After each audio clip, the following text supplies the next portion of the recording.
കൃപാസനത്തോട് എനിക്ക് അത്രയേറെ വെറുപ്പുള്ള ഒരു മനുഷ്യനായിരുന്നു. കാരണം ഞാൻ കൃപാസനത്തെക്കുറിച്ച് കേട്ടിരിക്കുന്നത് അത്ര മോശമായിട്ടുള്ള അഭിപ്രായങ്ങളാണ്.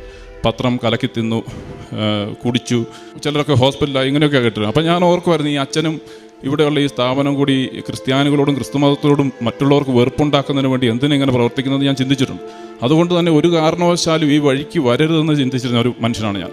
ഒരിക്കലും ജീവിതത്തിൽ സംഭവിക്കുകയില്ലാത്ത കാര്യങ്ങൾ എഴുതാൻ പറഞ്ഞപ്പോൾ എൻ്റെ നിയോഗങ്ങൾ 6 കടന്നുപോയി.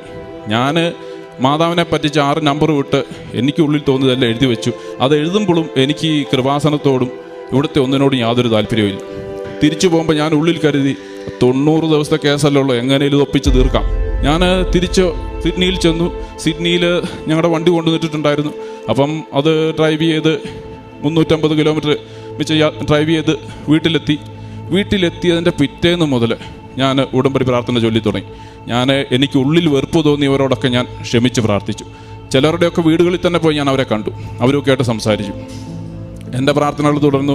എൻ്റെ ബാക്കി കാര്യങ്ങളെല്ലാം ഭംഗിയായിട്ട് ഞാൻ കൊണ്ടുപോയി. കുറച്ച് ദിവസം കഴിഞ്ഞപ്പം എൻ്റെ ഭാര്യ എന്നോട് ചോദിച്ചു, ഇപ്പം മുട്ടിൻ്റെ വേദന എങ്ങനെയുണ്ട്? അന്നേരമാണ് ഞാൻ ഓർക്കുന്നത്, എനിക്ക് മുട്ടിന് വേദന ഉണ്ടായിരുന്നു, ഇപ്പം ഇല്ല. എനിക്ക് യാതൊരു വേദനയില്ല. ഭയങ്കര അത്ഭുതം തോന്നി. ഞാൻ ഓർത്ത് മാതാവ് ചില്ലറക്കാരിയല്ലല്ലോ, ഭയങ്കര പണിയാണല്ലോ പണിതിരിക്കുന്നത്. അപ്പം ഞാൻ മാതാവിന് നന്ദി പറഞ്ഞു.